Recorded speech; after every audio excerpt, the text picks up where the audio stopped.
Hi guys, speaking around JSC and welcome to your course. It's time to teach you how to leave your body at will. This is a mastery course because by the time that you finish this course, after implementing these steps, you'll be able to actually leave your body whenever you like without doing the actual steps. Sounds kind of weird, right? I mean, there's always a method before you leave, but it doesn't have to be. It could be just as easy as you falling asleep. That's not to compare the two. It's just sometimes people can slip in and out of different states whenever they want. And so you'll have this skill, this mastery over your mind to be able to initiate an astral projection as soon as you lay down if you want. Throughout this course, I'm going to be telling you of the do's and don'ts surrounding astral projection. These are, unfortunately, misunderstandings when it comes to how people are misunderstanding other methods out there. They're all doing the wrong things. And so I'll tell you what not to do, and then I'll tell you how to actually do those steps properly. When we get to step 5, we're going to be taking a break with these 10 steps, and I'll be teaching you of 4 other meditations. These 4 side meditations are for the use of increasing your ability to do the overall 10 steps. There are specific points within this course that might be a little challenging for most of you. And so we do these side meditations so that you can get better at performing the 10-step process. Now, you're going to have to record your plateau moment. It's basically the moment within the day where your energy level balances out. In the morning, you're wide awake, and then it dips. For me, my plateau moment starts about 5 hours after I've woken up, so that would have been that dip.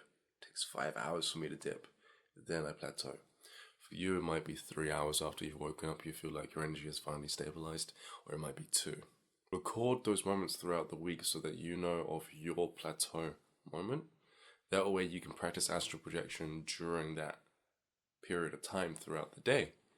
The reason why we do this is because everyone has 2 states of being wide awake, being asleep. We need you to install an astral projection state of being within the middle period of the day so that you're not being influenced during a meditation by either being too awake or being too asleep. It makes sense, right? We need to create a new state of being from scratch because this is a new state of being. You shouldn't be trying to compare astral projection with being asleep or being awake. If you're doing that, then you're only ever going to get one of the other 2 outcomes. You're going to fall asleep or you're going to be wide awake waiting for it to happen. And so we need to approach astral projection as a standalone state. And when you look at it as a standalone state, that means that you don't need to be in complete silence to astral project. If you had thought that in the past, it's because you're comparing it to sleep. Also, this course is done by feeling and receiving. Now, the feeling will be the closest thing that you'll ever experience to an actual astral projection if you've never astral projected before. And the receiving deals with your ability to receive imagery within your pineal gland. This is not to be confused with imagination. You won't be using any of your imagination, any of your visual skills throughout this course whatsoever. It makes for an easier ride, so to speak. The entire method becomes much more simple. And when we get to step 5, we're going to be taking a break from these 10 steps, and I'll be telling you of 4 other meditations that you can do to increase your ability to perform the 10 steps. You'll be thinking about food, so you need to make sure that you had breakfast and then some time has passed. And you just need to be feeling well. Not crazy wide awake, because if you were thinking that whilst I was giving you that explanation, then you were comparing it to being awake. And again, this is a standalone state. Don't compare that with the other 2. What people get wrong when it comes to astral projection is this step. And that's because they think that they need to stay still. When you stay still, you're constricting your body, and so you'll become hypersensitive to your blood flow, which will make it seem as if you're feeling vibrations, but they're really not. Not only that, but it'll be accompanied with an aching in the wrists, the neck, the joints of the body, knees, and ankles. You might get head pains, pressures in the head. They are not symptoms that it's working. there are symptoms that you're causing issues within the body, tension within the body. And because you're becoming hypersensitive to feeling the body, that's actually grounding your consciousness to your physical body. It's having the opposite effect. Not only that, but you'll also constantly be aware of the saliva dripping down your throat. If you want to fix that, if it's happening anyway, because you've got some kind of sinus problem, just tilt your head up and then everything will correct itself. And so you lay in your bed, arms top of the covers, you let yourself move around, you're an expert at that already. And eventually you realize you're not moving anymore. Then you move straight on to the next step. The next step, step 2, is your breathing. You breathe in through your nose for 3 seconds, you hold your breath for 3 seconds, and then you breathe out through your nose for 3 seconds. The incorrect way of using breath work for astral projection is to constantly focus on your breathing through and through, which only further grounds your awareness to your physical body. Not only that, but specific ways of breathing does a lot for your consciousness, which is why I say you breathe in through your nose for 3 seconds, you hold your breath for 3 seconds, and out for 3 seconds. On the exhale, you'll notice a difference in your state of being. You'll just be different.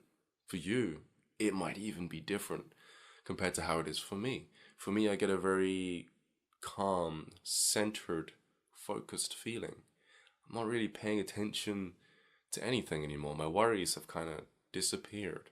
If you've done yoga, had any kind of substance in your system and noticed a mental shift, it's kind of like that. You shift. And as soon as you've noticed that you've shifted, you move on to step 3.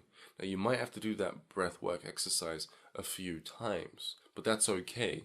People don't usually have to do it more than 3 times.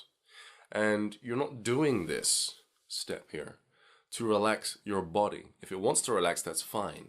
But we're not focusing on the body too much on this step at all. We're just breathing. Step 3, you physically take your right hand and you touch your thumb to your pointer finger, and then to your middle finger, then your ring, then your pinky, and then you go back. Do this and create a rhythm. When you've created a rhythm, you'll notice that my eyes aren't moving because I'm so focused on trying to perform this and speak to you, which is a little difficult. But when you do this exercise, you'll notice that you too will end up doing what I just did. Your eyes will shut off and you won't be imagining anything. Remember at the beginning of this course, I said you won't be using your imagination. We're going into feeling and receiving. Well, now we're moving into the feeling aspect of this practice. Because when you're doing this, and you've noticed that you're no longer using your eyes at all, any of the visual faculties of your head, and that you're solely focused on building that rhythm, as soon as you've realized that you've built that rhythm, you just put your hand back. Don't snap it back because then you'll snap out the effect. Just put it back and it'll feel like it's still going. That is the closest thing that you'll experience to astral projection until you actually leave your body. Now, when it feels like it's still going, I want you to take control of that motion. And if you will, I call that effect the phantom body. Take that phantom finger, slow down the process, and have it just pause on one finger, whilst your physical hand is still like this. And then have it go the opposite way if you can. Do other things like a fist on one of these, straight after doing this. Don't do that with your physical hand and then try to do it with your phantom hand. And just go with the rhythm, the rhythmatic flow. Okay? And then once you've realized that you can do that, as soon as you've realized, you move on to the next hand and you do the exact same thing. Step 4 deals with your ability to really shut off the visual faculties of your head and be okay with that moving forward. And so on step 4, I want you to set an affirmation, affirming the fact that you haven't been using your eyes and that you're okay with that moving forward. The way I do it is I say to myself, okay, I realized that I wasn't using my eyes or my imagination during the last exercise. I'm familiar with what that feels like, and I'm okay with that moving forward. And you know, if you want, you can go back to step 3 and do this. Realize how you're not using your eyes to really drive that point home to you. And when you go back to step 3, what you're really doing there is you're showing your subconscious mind, all these other parts of you that are always aware of what you're doing, that this is what you're going to be doing moving forward. So after you've affirmed with yourself that fact, that's step 4. On step 5, I want you to get your physical head and go like that to one side. Build a kind of rhythm if you must. Once you've stopped at your original position, you'll notice that your head's still going. If your eyes are doing this or your head's twitching, it's because you didn't detach from your eyes properly. And so do step 3 and step 4 again, and then go back to the head. Try that out, and it should feel like your phantom head is still going. Control the motion, and then get it to pause right here. You shouldn't be seeing anything yet. If you are, just slowly move the phantom head even more and really focus on that feeling, then the visuals will shut off. Once that's done, do the exact same thing towards your left. Make it rest, come back really slowly. If after your eyes are moving and your head shaking, you don't want to go back to step 3 and 4, then you can always just move your jaw. And it should still keep going with your phantom jaw. And you'll realize that the more you focus on that movement, your eyes aren't working. Aha, that's what we're doing. And then do the head. And then you shouldn't have any problems at all. Time to get into the side meditations. These meditations need to be done in this order because it's going to go from the easiest to the most difficultest. If that's a word, to the most difficult. If you just go from the 4th meditation and you work your way backwards, you're never going to pull that off because it's going to be too tough for you. And so the first meditation that you do, side meditation, you do this wherever you are. If you're usually quite a fidgety person, replace that fidget for a phantom fidget. So if you're like this on the desk all the time, do it physically, stop doing it, then let it go. And then control that motion that your phantom hand is still doing. If you're usually swaying your leg around, maybe you sit with your knee on top of the other knee and you're moving your foot, do the exact same thing. Have your foot swing physically, stop that motion, and you'll notice that it will feel like it's still going. Then control that motion of your phantom foot. Fun part about all of this is you can get really practical. You can move like this because you can't do this with the 10 steps. It's too big of a movement. That's why we only get you doing your hands and your head. And so, at the risk of looking silly in front of your friends if you're at school, jog on one spot while you're sitting down. It's often very good as you get to sway, building that rhythm. Once you realize you've got that rhythm and you're really focusing on the movement, stop moving and it'll feel like it's still going. That's great because during step 3, if you can remember what it feels like to move your phantom body like that, you can just do it on command. Adding to the movement of your hands if you want to. Also, you can start moving your feet with step 3. Not too big of a movement though, just go back and forth or side to side, then have it continue phantomly, and then control that phantom motion. Exercise. This one's a little different because it has you still in your bed, not moving at all, which sucks because you're going to want to move, and that's the whole point. Instead of moving physically, move with your phantom body. Got an itch? Phantom the itch. It won't go away straight away and you won't feel it, more than likely. But that's okay, you're not supposed to. After some time, the irritation will disappear, but not straight away. And then another one will come up. Maybe you want to move your leg a little bit. Well, then move your leg with your phantom body, not with your physical body. So you see what we're doing here? Do that 8 times, then on the 9th time, actually move physically. The reason why we do this is quite simple. Every time that you miss out on an irritation, you're going to free fall into a very deep state of consciousness. And then you free fall even more into a very deep state of consciousness. It's not done in even sections. You're really falling. And so you might end up on irritation 6, realizing that your body is snoring. That's fine. This is another part of, meditation on a whole that a lot of people get wrong. A lot of people are under the assumption that if you're snoring, then that's only to suggest that you're in a delta REM type state of mind, that you've fallen asleep. But the reality is, is that all that's happened is that your face and your jaw has relaxed to the point whereby your tongue has folded back into the back of your throat a little bit, causing you to make this weird sound.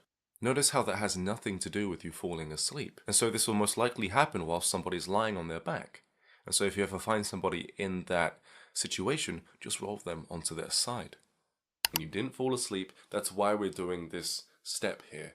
It's to train your mind to utilize your phantom body in extreme deep states of consciousness, which often bleeds into other meditations.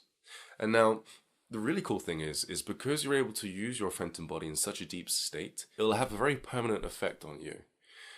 After the meditation, you'll just know how to slide out. You'll just know how to use your phantom body. You'll probably be doing stuff like this with ease because you're used to doing it in very deep states. It's weird. It's like the body learns faster when you're in a deep state of consciousness, because if you were to do this exercise every day for 4 years, you'll still not even come close to the amount of results that you'll get if you do this one irritation exercise once. The next meditation is a spatial awareness meditation. This develops your ability to be able to sense outwardly into the world. Most abilities are developed because of this. Mine was.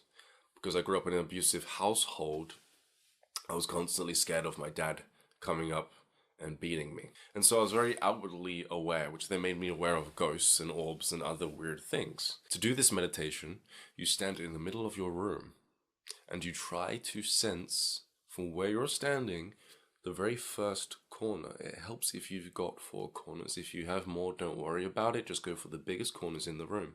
If you're having trouble doing that, right now, close your eyes, take your hand and put it closely to your face. Then move away. You'll be able to sense where your hand is. If you're still having trouble, close your eyes and try and guesstimate the distance from the top of your head to the ceiling. Mine's about 4.5 feet. You know? It will make it much more easier for you. And so you're standing there in the middle of your room, your eyes are closed. You try and sense out where it is. And move your awareness to the very corner. Bring your awareness back and say to yourself, corner 1. Then you go out to corner 2. Move your awareness to the very corner. Come back and say in your head, corner 2. Then you move 90 degrees. You go back to 1. And you repeat the exercise in your head. Corner 1. Go back to 2. In your head. Corner 2. Then you go to 3. Come back. Corner 3. As soon as you've done that, turn. Now you're facing 3 and 4. You do the same process until you're eventually facing corner 1 and corner 2. I like to call corner 1 5 at that point. Now you're going to have a very good sense as to where you're standing in the room. The next bit of this side meditation is you take 1 step forward, noticing how your position in the room is changing relative to where you were starting. You take 1 step forward physically, and then you take 1 step backwards. And then you repeat the step, but with your phantom body. You take 1 step forward, noticing how your position relative to where you were starting is changing, and then you take 1 step backwards. Then you can take a physical step backwards, and then a physical step forwards, then repeat the process. If you want, you can get crazy, take a side step, come back, side step with your phantom body and come back. As long as you're noticing how your position in the room feels like it's changing, you're going to be doing good.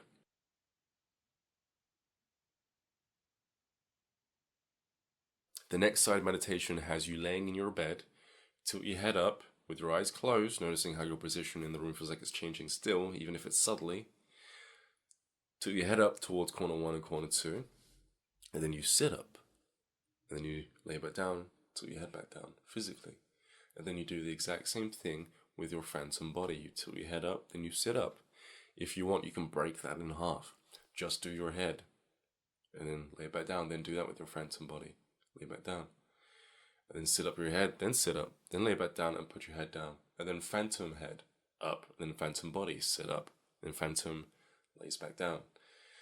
You progress with that to the point where you sit up, and then you stand up, and then you sit down physically, and then you lay down physically, then your head goes down physically, and then you sit up with your phantom body in that way, head sitting up, and then you stand up with your phantom body. Do that as much as you want. Do these side meditations to a nauseating degree. Just get very good at it. You can't go wrong with these. With the 10 steps though, it's a little different. Like I said, you have to do them as soon as you realize you've done that step. You move straight on as to bring out the frequency properly, because it's like baking a cake. If you put too much sugar in with the eggs and the flour, you could ruin the whole cake. And so you're building up these individual frequencies in order to have the overall astral projection cake, so to speak.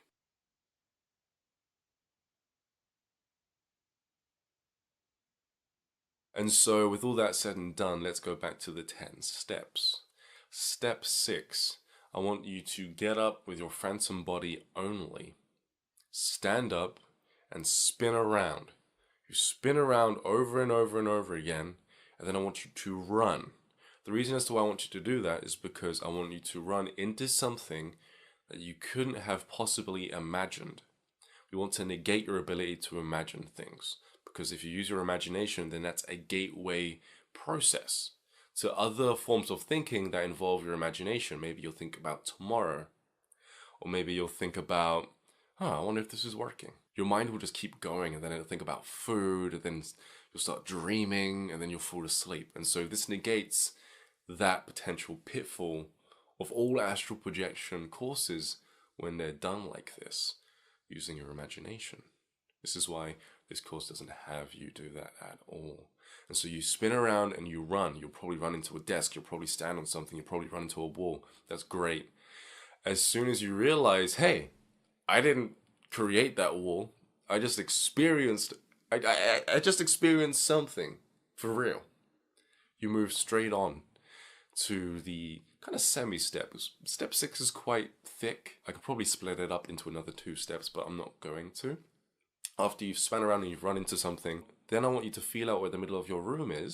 Now, when I say feel out, what I mean by that is I want you to use your external spatial awareness. What we talked about earlier, your ability to sense the space around you. I don't want you to start feeling around your room with your phantom hands in order to figure out where you are. This step literally utilizes your senses only, in the same way that I demonstrated my ability to sense the space from the top of my head to the ceiling earlier with your external senses. And when you think you've got the middle of your room, I want you to feel the space around you and then command it to reveal itself to you. Now we're shifting into receiving as opposed to feeling. To make this make more sense to you, look around right now in your room. Do you notice how you don't have to create anything? Everything's just here. You know? This is you receiving with your physical eyes. You've done this before, hopefully. When you wake up in the morning and you don't know where you are, you're looking around until something that you're receiving tells you of where you are. It could be your curtains, it could be a dresser, it could be your phone, it could be a wall, it could be your friend, it could be your girlfriend, your boyfriend. What's great about those moments is the fact that you literally can't create those moments because you're under the assumption that you're at home. And so you're quite disorientated until you see this thing that suggests otherwise. And so when you're standing up with your phantom body, your physical body's out. You haven't thought about it in a while. You just put out the intention for the room to reveal itself to you. Then you'll start getting visuals. It might be blurry, that's okay. If it's blurry, try to look for the corner of something, the edge of an object. That often makes my eyes really focus. Or put your hand out and look at the edge of your fingers. That tends to work too. Number 7, bring your awareness back to your physical body by imagining blackness. Or you can open your eyes, but to me that's too much of a movement, and so just imagine blackness in your head. You'll also notice on step 7 that you feel different for the second time.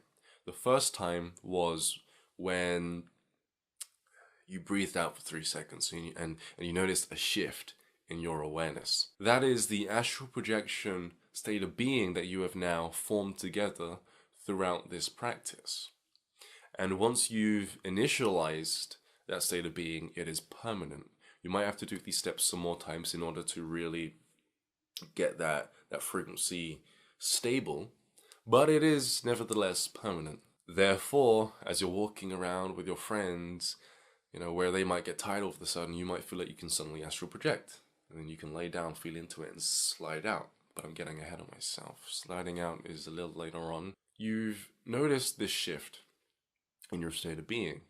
Step 8 is you move to the side of your body that you wake up on. It has to be the side of your body that you wake up on because that's your astral projection side. The reason for this is simple. When we go to bed, even though we might like to lay on our side, we're also crushing a lung. And so it's very uncomfortable for our body, and so our body will make us move in the middle of the night. In the morning, we'll wake up on the side of our body that our body thinks is the most comfortable for you and for itself, for obvious reasons. And so, if you're one of those people who have back injuries and it's hard for you to move, I'm going to need you to do something for me. I'm going to need you to write down every morning what side of your body you wake up on. And after a week or maybe even a month, tally up those results and see what side of your body predominantly leans towards. What side of your body does your body favor during your condition? Perhaps you've woken up on your back more often than not. Then that's great. Use that side of your body in order to initiate an astral projection. In the beginning of this exercise, you need to move your pillow. Now, when I say in the beginning of this exercise, what I'm really referring to isn't the step that I'm about to teach you, but is actually about your setup. It's how you're setting up your environment moving forward. And so you move your pillow before you place your arms on top of the covers. Not too far away, don't chuck it off your bed. The reason for this is because I don't want you to be in a too comfortable of a state, because then that might trigger your subconscious mind into thinking that you're actually going to bed. During step 8, when you've moved to the side of your body that you wake up on, then you can grab the pillow and put it behind your head. Now, real quick, an important thing to mention here is that you must not drop this frequency, but it's okay. I say it like that and it sounds kind of scary. A lot of people freak out. They don't want to drop the frequency. And to be honest with you, you're already an expert carrying frequencies. If you've been tired before, you've probably carried that tiredness frequency everywhere. You've watched TV, you've eaten food, you've talked to friends, you've browsed social media, you haven't gone to bed yet, right? And so you have to do the same thing with this astral projection frequency, and this is where it's pretty cool because this is one of those things that are similar to sleep, but it's not the same at all because you're utilizing a skill here that you use for both states of being.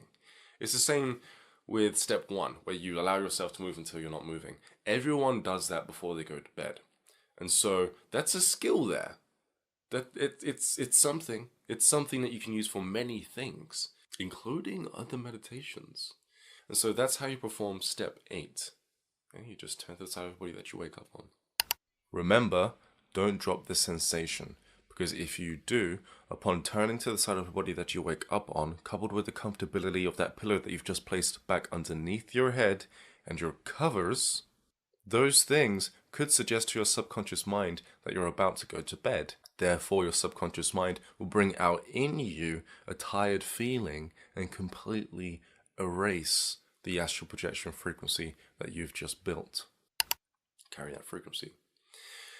Step 9, you let that frequency put you into a trance-like state. Another important thing to note here is you have to let that trance-like state control your mind. If it feels like you're going to lose consciousness, don't worry about it, you won't. It's doing that for your benefit. Your body, your physical body knows exactly how to have you experience an out-of-body experience. And so you cannot get in the way of that. People have gotten into the habit of assuming that when your consciousness dwells, that means that unconsciousness is imminent. If you're thinking that, then it's because you're still comparing astral projection to falling asleep. But astral projection is its own standalone experience, and so you'll only ever get a different outcome. And that makes sense because not many people are used to meditating or astral projecting. But for the most part, for most meditations, your body's going to put on your awareness. It might make you more aware sometimes. It might make you feel like you're going to black out. It's okay. Let it control you during this process because it's just trying to help you from here on out. And also, this leans into another skill set that everyone already has. You've already gotten very good at falling asleep, at feeling that tired feeling and noticing how comfortable your bed is. And you get so caught up in that, you really do enjoy that to the point where you're not wondering as to when you're going to fall asleep. Did you notice that? It's like that feeling is more important than the actual result. And so for astral projection, that astral projection feeling needs to be more important than the actual result. Step 10. Don't set any expectations, because every part of your subconscious mind is listening to you. Even your thoughts inside your head. You don't have to speak something out loud for these parts of your mind to hear what you're saying. Just thinking it has a ripple effect to these other parts of your mind. They're all paying attention. And so when you say, I'm supposed to experience vibrations, or the hypnagogic state, or sleep paralysis, your subconscious mind can hear that. And it says, oh crap, I'm doing something wrong. Again, your body is perfect. It knows exactly how to get you out of your physical vessel. And so by you saying that you're supposed to be experiencing vibrations, it's thinking that it's doing something wrong, because it also believes in everything that you say for the most part. It's like your servants. It really does love you a lot, and it's really paying attention to everything that you're thinking. This is one of the reasons why manifestation can be quite difficult, because if you think that you're not worth a certain amount, your subconscious mind will be like, oh, we're really not worth that much. And then it will stop making you act out a certain way in reality, which has you then perform and speak and display your character as a very less than important type person. So what you think, what you say is very important when it comes to manifestation, but this is an astral projection video, but it's the same thing here. So no expectations. I'm going to tell you of some things that might happen to you, so that if they do end up happening, you know exactly how to deal with those situations. One of which is, if you've been feeling into that feeling and you just know that you're somewhere else but you can't see anything, get up anyway and head for a bathroom, or the front or the back door. The reason for this is because your pineal gland is it's malfunctioning. And so you need to be able to shock your pineal gland with light rays or very dark places. When it malfunctions like this, dark places will be dark and light places will be very bright. It will shock it and it will correct it. You'll be able to see again. Another thing that might happen is the keyhole effect. You know your eyes are closed, but you can see something anyway, and then it will grow. Don't get up. Wait until that visual becomes so large that it enters into and out of your peripheral vision. Then you can get up and experience the astral world. Another thing that might happen is levitation. You might be able to notice that it feels like there's an inch from your face to the ceiling. And don't worry about it. Slowly open your eyes, otherwise you will fall from the ceiling. Another thing that might happen is you might get stuck in your bed. You might feel really heavy and your arm is stuck in the bed. That means that you didn't do the course properly. You need to redo the phantom exercises and even the side meditations. Those meditations are built so that you don't run into those types of problems. Another thing that might happen is teleportation. You know that you're in your bed experiencing this method, and then all of a sudden you're in your kitchen. Or all of a sudden you're sitting outside on the pavement at night. Or perhaps you're in the closet of somebody else's room. Weird things like that happen with this type of exiting, but that's fine, because after about the 4th time, usually you're out, and then you can start exploring the astral realm. Another thing that might happen to you is the sacred geometry effects. You start seeing a bunch of sacred geometry, your bed moves, and then you can walk out. Or the geometry turns into landscapes, and only once it's actually fully settled into something that you can identify as a kind of physical reality, can you then start persisting into venturing out into that world. Another thing that might happen is the wormhole effect. And so you'll start seeing specks of light, usually blue, green, yellow, and pink. And then they will start moving always to the left, never appearing in the middle, creating this circle. And when that's happening, it will pull you forward. You don't need to try and go forward. Don't try to rush the process. It will do that for you.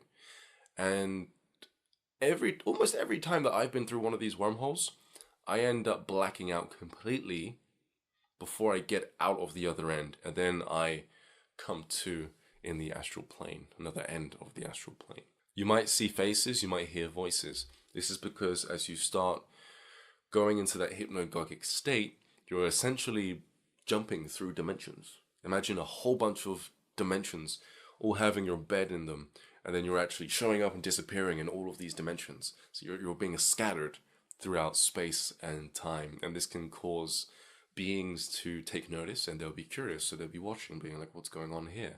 They're not trying to attack you or anything like that. You've just simply caught them off guard. Not only that, but you might be able to hear some of their conversations, which adds to the point that I'm making here. You'll start hearing some voices. Never try to pay attention to what they're saying, because it will distract you from feeling that astral projection state. You have to keep feeling that until those sensations, until those side effects die down. Only then can you exit your body. Never be too distracted by them, because if you start hearing voices or seeing faces and you're really paying attention to those, then you're no longer feeling into the astral projection frequency.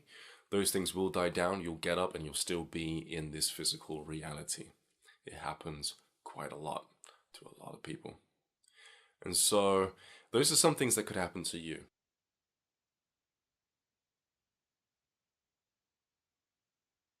What I'm going to need you to do in order to learn this properly is I'm going to need you to practice this over the duration of 2 weeks.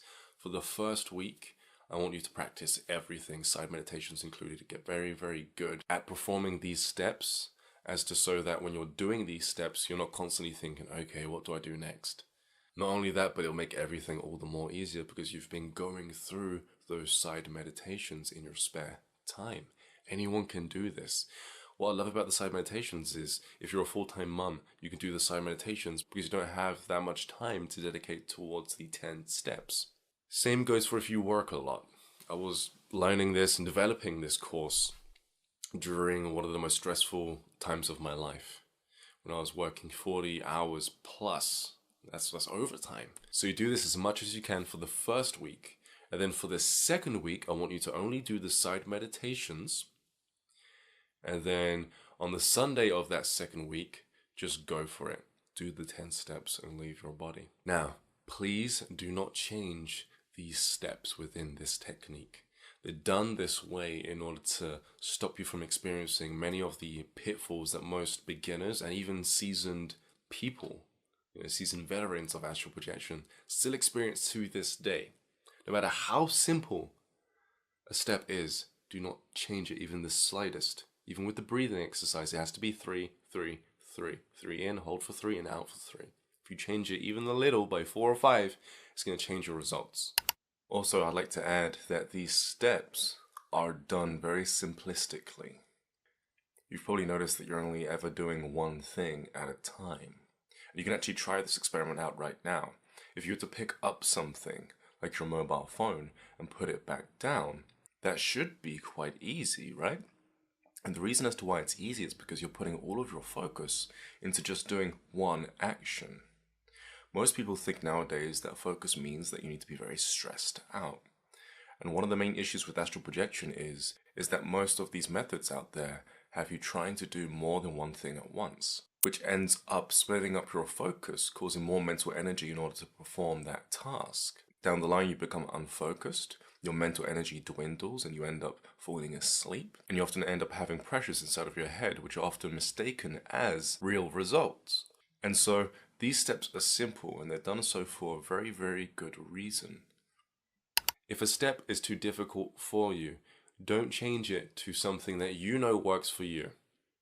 Don't think, okay, imagination works best for me because that's what I usually do when I meditate. I'm just going to tweak it a little bit.